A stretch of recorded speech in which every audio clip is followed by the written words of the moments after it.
Assalamualaikum warahmatullahi wabarakatuh.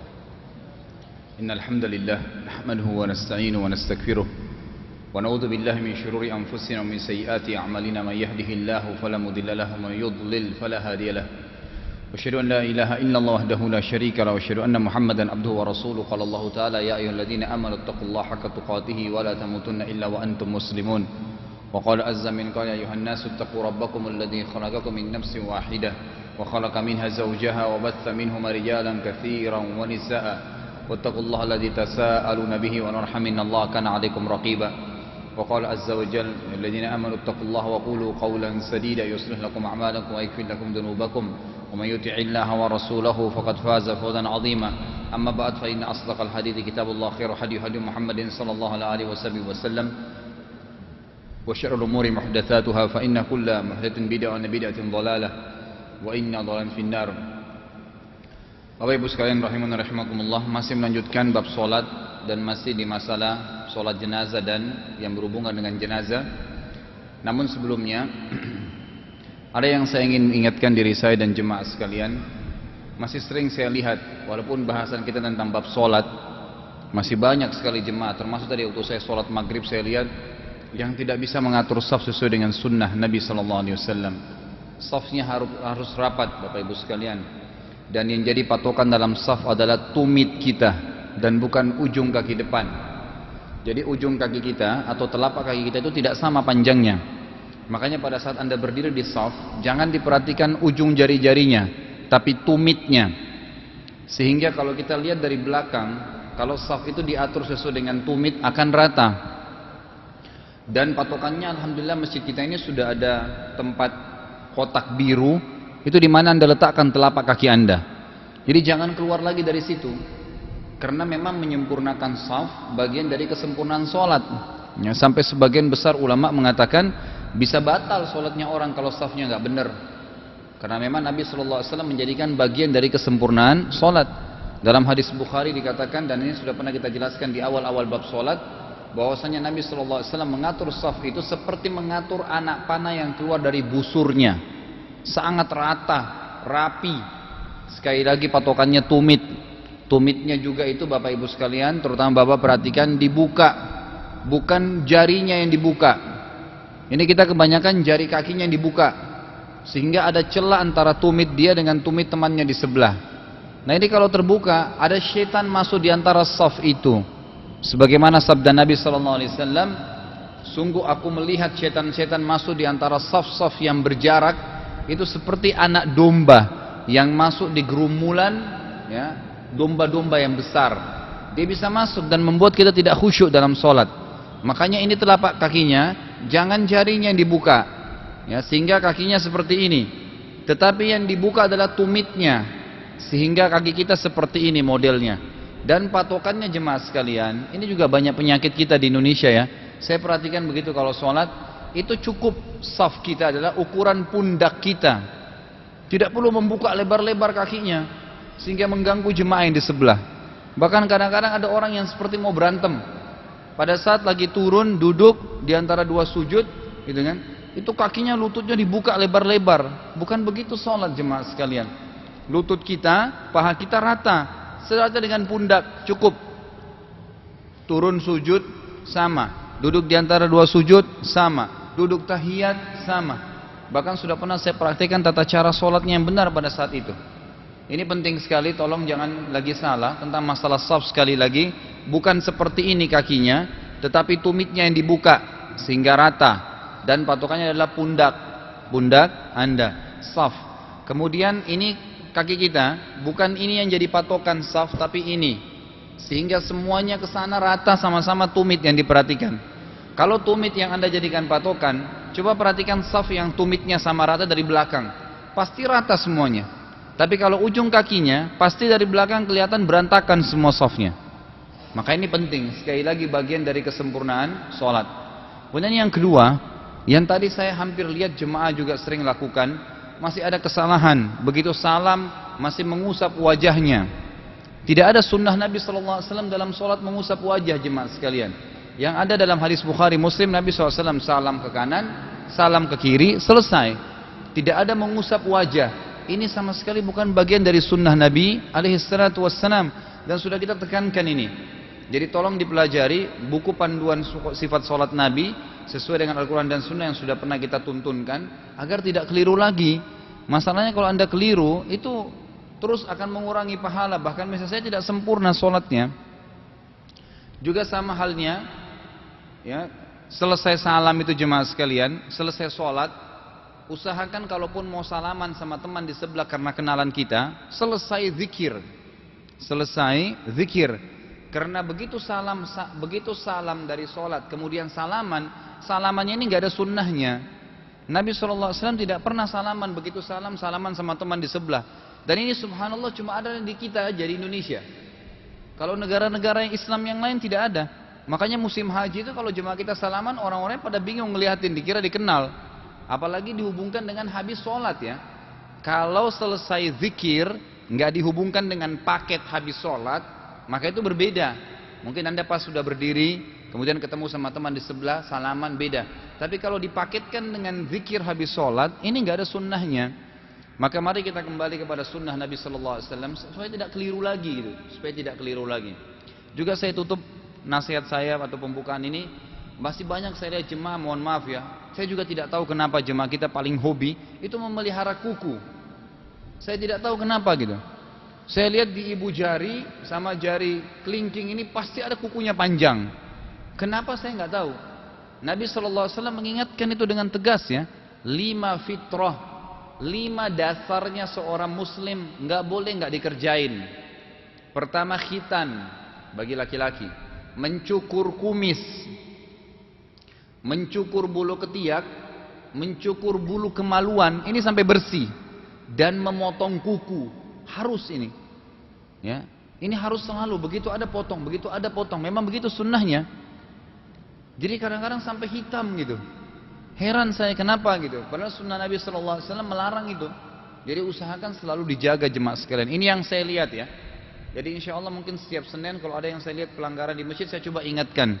Mudah-mudahan saja ini bisa memperbaiki dalam kehidupan kita sehari-hari, karena memang agama ini adalah amaliyah, harus dipraktekin. Jangan sampai kita cuma ambil teorinya saja.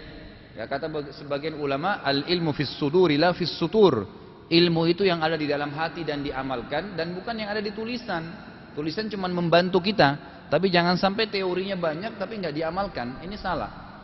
Jadi ini hal-hal ringan mungkin yang mesti kita amalkan jemaah sekalian. Mudah-mudahan saja anda bisa menerimanya. Baik, kita kembali kepada bahasan kita. Poin ke-22 adalah menguburkan mayit. Dan terakhir kita sempat membahas masalah ini. Yang dimaksud adalah menguburkan mayit dengan menguruk tubuh mayit secara merata dengan tanah. Kemarin saya sudah bahas, kita buatkan lahat, gitu kan? Kemudian dimasukkan. Ini seperti Allah Subhanahu Wa Taala sudah mengatakan, dan ini hukumnya wajib ya, hukumnya wajib, tapi sifatnya wajib kifayah atau fardu kifayah. Kifayah artinya kalau sudah ada yang kerjain, yang lainnya sudah gugur kewajibannya. Sebagaimana firman Allah Subhanahu Wa Taala dalam surah Abbas ayat 21. A'udzubillahi minasyaitonirrajim, tsumma amatahu fa akhbarah. Kemudian dialah Allah yang mematikan kalian dan akan memasukkan ke dalam kubur. Jadi dengan sunnahnya masukkan ke dalam kubur. Dalam menguburkan mayit terdapat beberapa ketentuan hukum yang harus diperhatikan. Pertama, mendalamkan kuburan dengan ukuran sekiranya binatang buas atau burung pemangkan bangkai tidak mungkin menjangkau mayit atau menutupi baunya. Ini sudah saya tekankan poin yang lalu. Sebab jika baunya keluar, tercium, niscaya akan menyebarkan bau yang tidak sedap dan akan mengundang hewan-hewan tadi untuk menggali kuburan tersebut. Nabi SAW mengatakan di dalam hadis yang sahih riwayat Tirmidzi, ihfiru wa a'miku wa ahsinu wadfinul itsnaini was thalathata fi qabrin wahid. Faqalu man nuqaddimu ya Rasulullah? Qala qaddimu aktsarahum Qur'ana. Galilah kuburan itu, dalamkanlah dan perbaguslah. Jadi minimal ukuran kalau seorang laki-laki berdiri itu dia tenggelam, ya, cuman tidak bisa kelihatan bahkan kepalanya, di bawah kepala, jadi seakan-akan di dalam. Lalu kuburkanlah 2 atau 3 jenazah dalam satu kuburan. Bolehnya dimasukkan dalam satu kuburan, tapi saya sudah kasih contoh, digali, buatin lahat, dimasukin jenazah. Bisa di dalam lagi, di bawahnya lagi di lahat, bukan di tempat yang sama. Sehingga nanti berapa tahun pun bisa digali tempat yang sama, tapi di bawahnya lagi, didalamkan lagi, seterusnya begitu, 2 sampai 3 maksimal. Kata Nabi Shallallahu Alaihi Wasallam, para sahabat bertanya, ya Rasulullah, siapa yang harus kami dahulukan dimasukkan ke dalam kuburan ini? Ini terjadi pada saat terjadi perang. Ya, ada beberapa sahabat yang mati syahid. Lalu Nabi SAW mengatakan, dahulukanlah dari mereka orang-orang yang lebih banyak hafal Al-Qur'annya. Kemudian yang kedua, membuat lahat, sebagaimana sabda Nabi SAW, Al-lahdu lana wasyaqqu li ghairina. Sebagaimana hadis riwayat Imam Ahmad dan Abu Dawud juga Tirmidzi, dan sanadnya sahih. Al-lahat untuk kami, sementara asyak untuk selain kita atau selain kami. Lahat saya katakan digali lubang kuburan, dibuatin lubang ke dalam. Kalau asyak itu di lubang saja kayak kita di Indonesia. Sebenarnya asyak itu kata Nabi SAW untuk selain muslim. Ditaruh, walaupun ditutup dengan papan. Itu namanya syak. Mestinya dibuatin lahat. Dan ini harus kita bisa jalankan. Karena sudah jelas hadis tadi yang saya katakan. Nabi SAW mengatakan, Al-lahdu lana wasyaqqu li ghairina. Membuat lahat di kuburan itu, gali, masukkan lagi ke dalam, ukuran jenazah bisa masuk. Jadi pada saat tanah ditemparkan itu tidak kena si mayit, dan itu pun lubangnya ditutup dengan batu-batu, ya kan? Kemudian asyak itu adalah galian tanpa ada lahatnya. Kata Nabi SAW, ini untuk selain kami umat Islam. Jadi ini sudah perlu harus diubah metode kita di Indonesia karena tidak sesuai dengan sunnah Nabi SAW. Yang ketiga, bagi orang yang menghadiri penguburan dianjurkan untuk mengepalkan tanah sebanyak 3 kepalan. Ngambil tanah 1, 2, 3 dikepalkan, dibuat bulatan-bulatan, dan itu diletakkan di bagian kepala si mayit, di arah bagian kepala si mayit. Sebagian ulama memberikan contoh ditaruh di bagian kepalanya, sehingga pada saat kepalanya ditaruh itu tidak jatuh, disebabkan karena ada jarak antara wajah dengan pundaknya. Kalau ditaruh gumpalan tanah itu, maka otomatis dia seperti orang yang tidur, ada bantalnya, sehingga kepalanya tidak jatuh ke bawah. Dan ini dikerjakan oleh Rasulullah SAW sebagaimana dijelaskan dalam hadis sahih riwayat Ibnu Majah. Kemudian yang keempat, mayit dimasukkan dari ujung belakang kuburan. Ujung belakang kuburan, di mana kuburannya dari belakangnya dimasukin. Nanti sudah ada yang tunggu di bawah seperti sebagaimana kita sudah tahu di Indonesia. Jika hal tersebut dipandang mudah, kalau bisa. Kemudian menghadapkannya ke arah kiblat dengan memiringkannya ke sebelah kanan, sisi kanannya si mayit. Lalu membuka tali pengikat kain kafannya, baik yang di kepalanya ataupun di kakinya. Dan orang yang meletakkannya membaca Bismillahi wa ala millati Rasulillah. Jadi orang-orang yang di dalam liang lahat itu menurunkan, lalu meletakkan dan membaca Bismillah wa ala millati Rasulillah, dengan nama Allah dan mengikuti ya apa yang ditetapkan oleh agama Nabi Muhammad sallallahu alaihi wasallam atau Rasulullah. Ini disebutkan dalam riwayat Abu Dawud dan Hakim serta sanadnya sahih. Jadi dia mengucapkan kalimat itu. Kemudian yang kelima, menutupi kuburan jenazah wanita dengan kain ketika ia diletakkan di dalam kuburannya. Karena as-salafus saleh atau orang-orang terdahulu pun menutupi kuburan jenazah wanita ketika ia diletakkan di dalam kuburannya, namun tidak demikian terhadap jenazah laki-laki. Sebagaimana disebutkan oleh Ibnu Mas'ud dan Ali bin Abi Thalib radhiyallahu anhuma. Jadi pada saat jenazah wanita diturunkan, itu kan disentuh badannya oleh 3 orang atau 2 orang yang akan menurunkan. Nah sementara diturunkan ditutup kain di atasnya, sehingga orang-orang yang sedang berdiri di luar itu tidak melihat jasadnya, ya badannya si mayit wanita ini. Hanya itu saja. Tapi begitu sudah diletakkan di lubang lahatnya, maka tidak ada masalah, kainnya dibuka. Ini poin penting. Kemudian ada hal-hal yang harus diperhatikan yang banyak sekali pelanggaran dikerjakan di Indonesia. Yang pertama, saya pernah lihat dengan mata kepala sendiri, mayit itu diayun. Ya terutama di daerah Sulawesi Selatan, karena saya dari Makassar, saya lihat dengan mata kepala itu, ya pada saat jenazah sebelum diturunkan ke lubangnya, itu diayun sampai 3-4 kali dan sangat kencang. Waktu saya tanya alasannya, katanya dosanya besar guguran. Ini dari mana? Kalau begitu enak sekali, orang berbuat dosa banyak diayun-ayun saja jenazahnya kan selesai dosanya. Bukan itu saudaraku. Kita punya agama, dan agama ini diturunkan oleh Allah Azza wa Jalla dari langit melalui ditunjukkan oleh Rasulullah SAW. Sudah ada Rasulullah suri tauladan kita. Apa yang Nabi SAW ajarkan itu yang diamalkan, dan jangan melanggar itu, Nabi SAW tidak pernah mengayunkan jenazah sahabatnya, juga jenazah beliau waktu beliau meninggal tidak pernah diayunkan, diturunkan dengan pelan, dimasukkan ke liang lahat. Dan riwayat sahih yang menyebutkan bahwasanya satu-satunya kalimat yang diucapkan oleh orang yang meletakkan jenazah hanya tadi, Bismillah wa ala millati Rasulillah. Pelanggaran yang kedua tadi, ya, selain diayunkan, banyak sekali jemaah kita azan di kuburan. Ini tidak ada sunnahnya jemaah sekalian. Tidak pernah ada satu riwayat pun yang memerintahkan kita azan di kuburan. Ya, ini hal-hal yang mesti diperhatikan. Kata Nabi SAW, azan itu dikerjakan pada saat sholat, pada saat kebakaran terjadi. Itu memang azan. Dan ada sebagian besar ulama mengatakan, walaupun ini sanadnya dihasankan oleh Ibnu Qayyim rahimahullah, mengazankan kuping kanannya si bayi. Tapi selain ini tidak ada perintah azan. Tidak ada perintah azan, termasuk di kuburan. Dan yang saya lihat anehnya, subhanallah, si mayit diturunkan, kemudian disuruh nanti anaknya turun, dibuka kain kafannya sampai kupingnya kelihatan, baru azan. Mayit gak akan dengar. Allah subhanahu wa ta'ala mengatakan dalam Al-Quran, A'udzubillahi minasyaitonirrajim, innaka la tusmi'u man fil kubur. Hai Muhammad, kau tidak akan pernah bisa memperdengarkan apapun kepada orang yang di kuburan. Apapun yang kita ngomong di atas kuburan, mereka nggak dengar. Memang nggak didengar. Beda alamnya, berbeda alamnya. Kecuali yang disampaikan oleh Allah Azza wa Jalla kepada mereka, seperti kita membaca salawat pada Nabi alaihi salatu wassalam. Beliau mengatakan, Inna salatakum ma'rudatun alayya aina ma kuntum. Dalam hadis sahih riwayat Tirmidzi dan Abu Daud, kata Nabi SAW, nanti salawat yang kalian bacakan akan dihantarkan kepadaku. Bukan beliau datang. Seperti banyak orang yakini, ruh itu masih bisa berkeliaran di sekitar rumahnya pada saat ada kematian selama 40 hari, atau ruhnya masih bisa jalan-jalan ke sana sini, atau pada saat dia sedang baca salawat ruhnya Nabi sedang lewat. Ini dari mana semuanya? Semua ini harus dibenarkan jemaah sekalian. Tidak ada ruh lagi bisa jalan-jalan di alam semesta ini. Itu sudah selesai, pindah alam barzah. Itu yang ada dalil sahihnya. Makanya Nabi SAW mengatakan tadi dalam hadis Abu Daud dan Tirmidzi, sesungguhnya salawat yang kalian bacakan kepadaku akan dihantarkan kepadaku. Bukan Nabi SAW datang. Bukan Nabi SAW datang.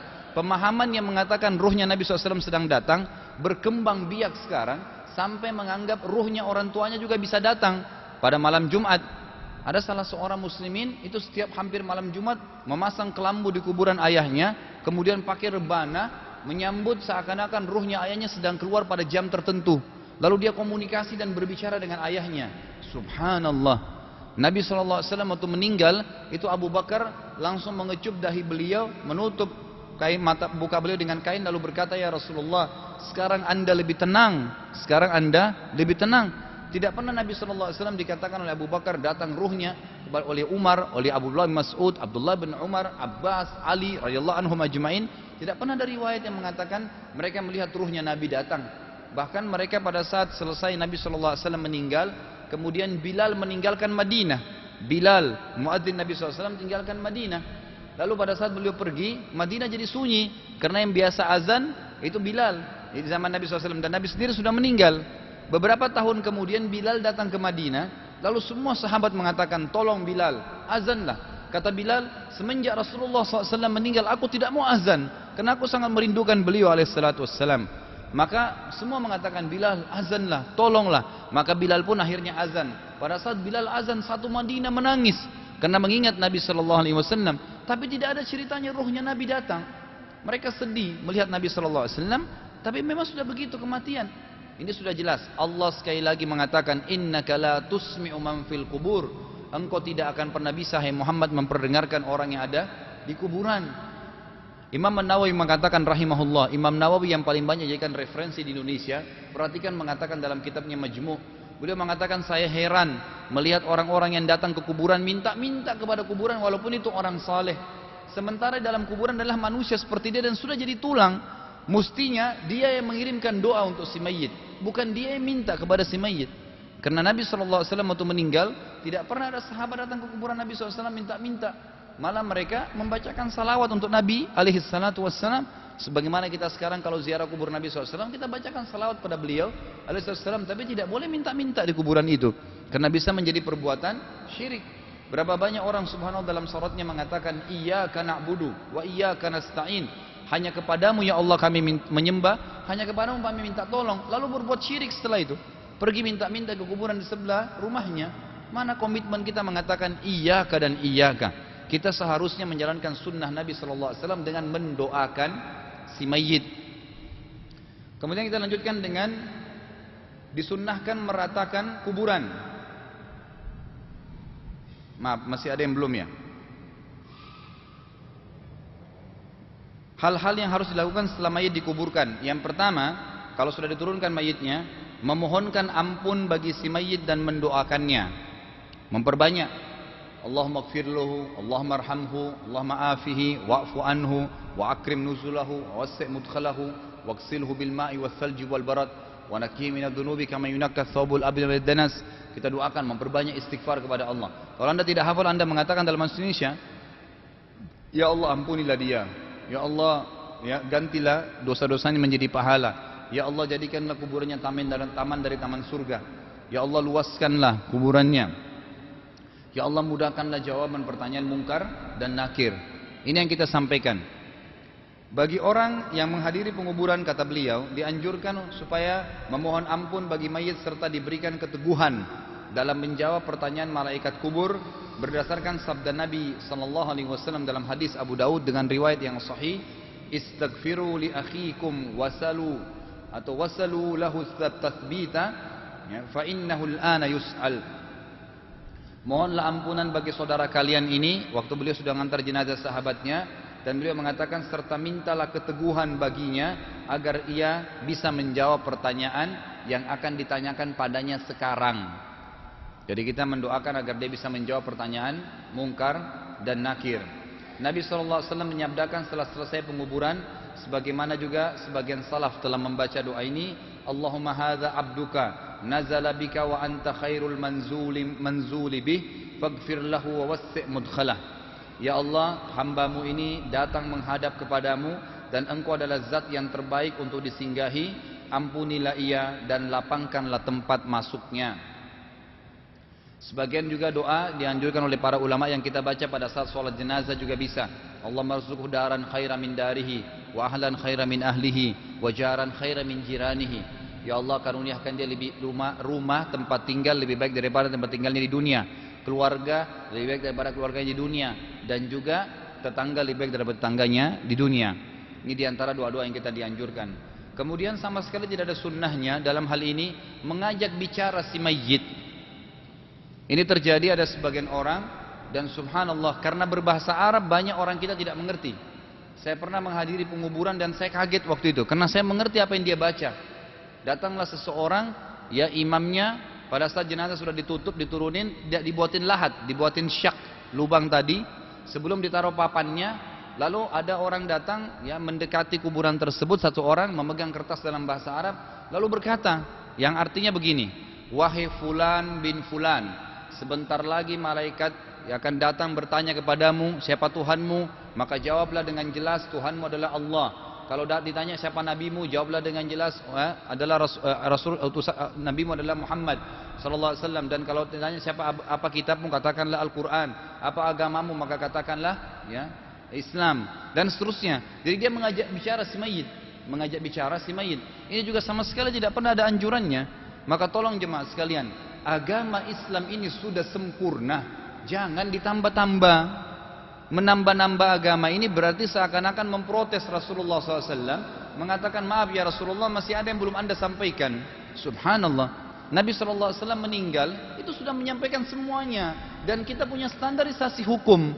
Muslim di Afrika, di Eropa, di Asia, dimanapun, di pelosok terkecil kampung di dunia ini tetap sama, sholat jenazahnya sama, ngurus jenazahnya sama, semuanya sama. Maka jangan dibuat-buat. Akhirnya orang jadi bingung, kelompok ini lain caranya, kelompok ini lain caranya, kelompok ini lain caranya, karena tidak menjadikan Rasulullah SAW sebagai panutan. Maka murnikanlah agama ini untuk mengikuti wahyu Allah Subhanahu wa taala. Tuhan kita satu, Rasul kita satu, Muhammad SAW. Orang Islam sekarang tidak perlu mengikuti Nabi Isa, apalagi mengikuti orang lain. Cukup Nabi Muhammad SAW selesai.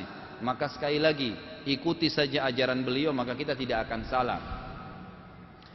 Ini jadi yang pertama tadi hal-hal yang harus dilakukan setelah mayit dikuburkan, itu poin sendiri ya, judul sendiri.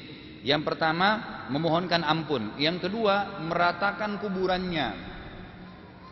Hendaklah kuburan itu diratakan dengan tanah, karena Rasulullah SAW telah memerintahkan supaya meratakan kuburan dengan tanah. Akan tetapi dibolehkan meninggikan sekitar 1 jengkal maksimal. Bahkan mayoritas ulama telah menganjurkannya, karena kuburan Nabi SAW juga ditinggikan sekitar 1 jengkal oleh para sahabat. Boleh meletakkan tanda pengenal di atas kuburan dengan batu atau yang lainnya, karena Rasulullah SAW meletakkan tanda di atas kuburan Utsman bin Abi Mad'un radhiyallahu anhu dengan batu, seraya bersabda, ini dalam hadis Abu Dawud dan hadis Sahih, ata'allamu biha qabra akhi wa adfinu ilaihi man mata min ahli. Aku memberikan tanda pada kuburan saudaraku dengan batu ini, dan aku kuburkan di dekatnya orang yang wafat dari keluargaku.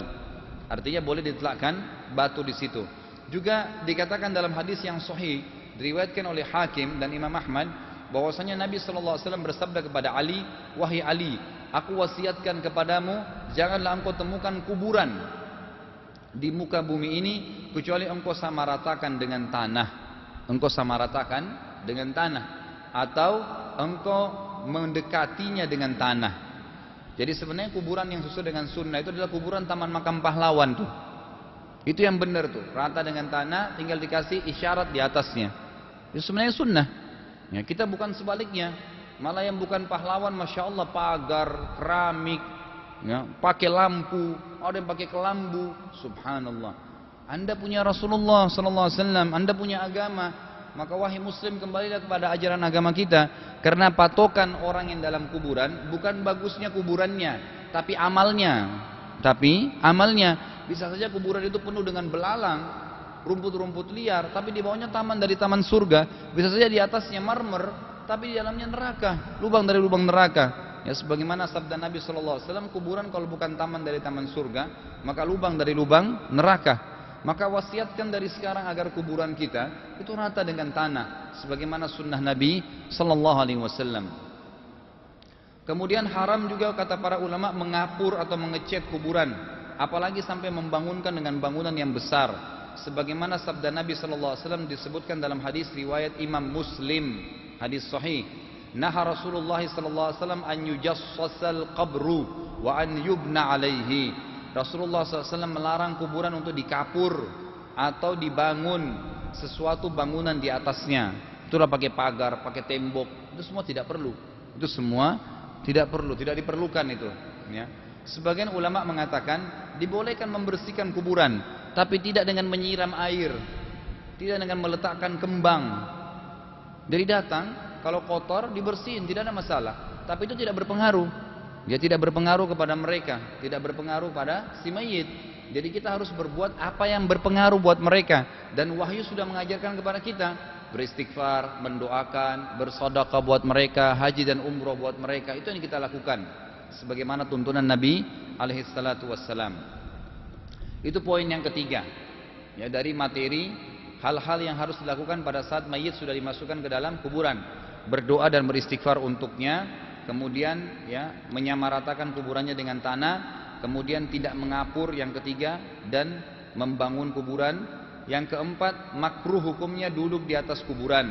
Sebagian ulama mengatakan hukumnya haram di atas kuburan, termasuk menginjaknya, tidak boleh.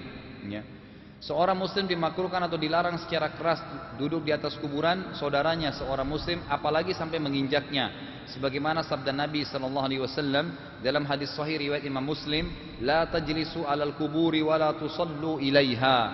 Janganlah kalian duduk di atas kuburan dan jangan pula sholat menghadap ke arahnya. Juga sabda Nabi SAW di dalam hadis sahih riwayatkan Imam Muslim juga, li an yajlisa ahadukum ala jamratin fatuhriqa thiyabahu fatakhlusa ila jildihi khairum min an yajlisa ala qabr. Sungguh salah seorang di antara kalian duduk di atas bara api sehingga membakar bajunya lalu sampai menembus kulitnya adalah jauh lebih baik daripada dia duduk di atas kuburan. Jadi nggak boleh duduk di atas kuburan. Kalau ngantar jenazah berdiri saja. Kalaupun harus duduk, maka jangan sampai duduk di kuburannya. karena ini dilarang oleh Nabi sallallahu alaihi wasallam. Termasuk juga tidak boleh sholat di atas kuburan. Ya, sebagaimana sudah kita sampaikan, kecuali kalau si mayit belum ada yang sholati atau kita belum sempat sholati, maka boleh sholat di kuburannya. Ini satu-satunya sholat yang dibolehkan, karena Nabi sallallahu alaihi wasallam mensolati dalam riwayat Imam Muslim di atas kuburan wanita penyapu masjid yang telah meninggal, dan Nabi SAW tidak sempat sholati, maka beliau pun akhirnya mensolatinya. Kemudian haram hukumnya membangun masjid di atas kuburan. Kalau sudah ada kuburan lalu dibangun masjid, itu nggak boleh ya, karena memang kuburan dasarnya tidak boleh ada bangunannya. Kalau dibangun lagi maka itu ada larangannya. Dikatakan di sini tidak boleh membangun masjid di atas kuburan, apalagi memasang lampu di atasnya, berdasarkan sabda Nabi sallallahu alaihi wasallam di dalam hadis yang diriwayatkan Imam Tirmidzi, dan hadis ini adalah hadis sahih. La'anallahu zawaratil kuburi wal muttakhidati 'alaiha al masajida was suruj. Allah melaknat para wanita yang sering menziarahi kubur dan para wanita yang menjadikan kuburan sebagai masjid serta memasang lampu di atasnya. Yang dimaksud dari hadis ini adalah wanita boleh ziarah kubur tetapi tidak boleh sering, dilarang oleh Nabi sallallahu alaihi wasallam. Tapi dibolehkan kalau mereka menziarahi secara umum. Karena di sini dikatakan kalau dia sering menziarahi kuburan. Dan juga ada hadis Nabi SAW yang lain, kuntu nahaitukum an ziyaratil kubur fazuruha fa inna tudzakkirul akhirah, riwayat Al-Hakim dengan sanad yang sahih. Saya dulu melarang kalian untuk menziarahi kubur, maka sekarang ziarahilah karena bisa mengingatkan kalian kematian.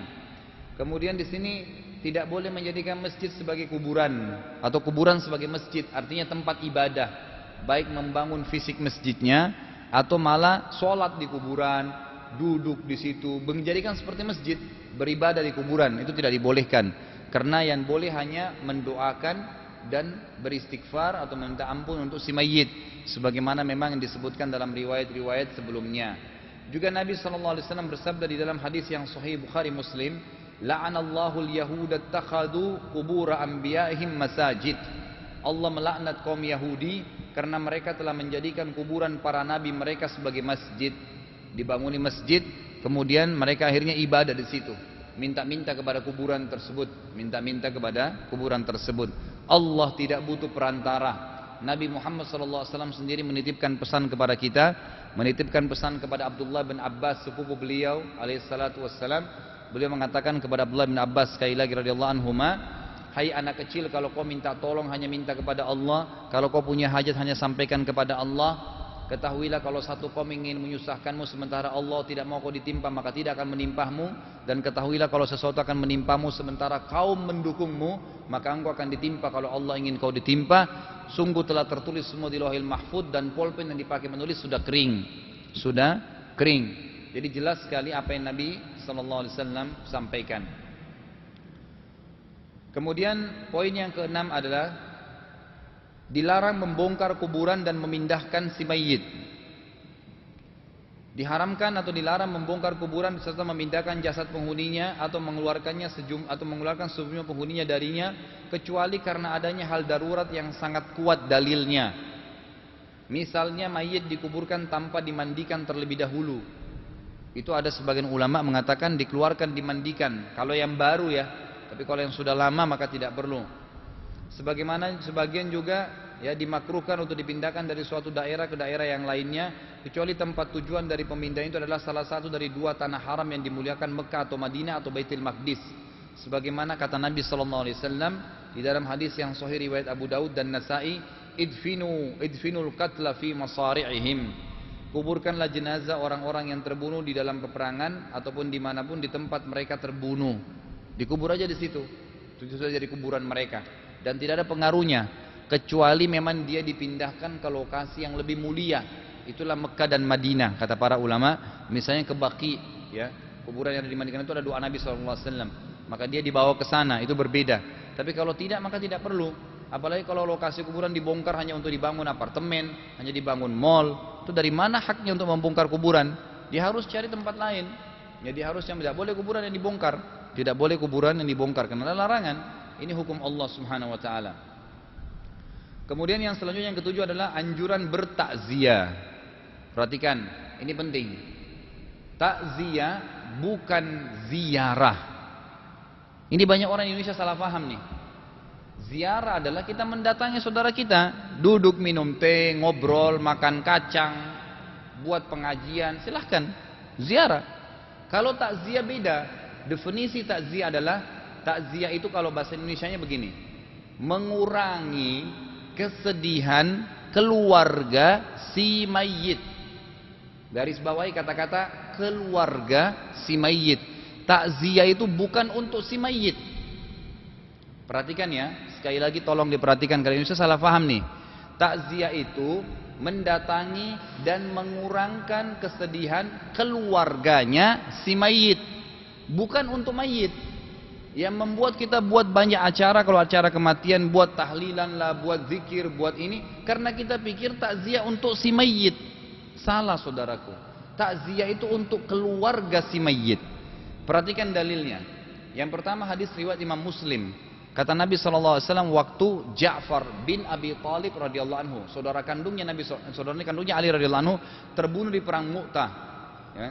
Kemudian Nabi SAW mengatakan, Isna'u li ali Ja'far, fa innahum qad asabu ma lam yusibkum. Pertama sekali perintah beliau untuk bertakziah adalah, datangilah keluarganya Ja'far dan buatkanlah makanan untuk mereka, karena mereka telah tertimpa apa yang tidak menimpa kalian. Jadi takziah itu untuk keluarga mayit, bukan si mayit. Anda datang, sabarkan mereka, sabar ya. Nabi SAW dalam hadis yang lain dikatakan, berkata kepada keluarga mayit, a'zamallahu ajrakum, semoga Allah lipat gandakan pahala kalian. Jadi sabar karena masalah kehilangan ini.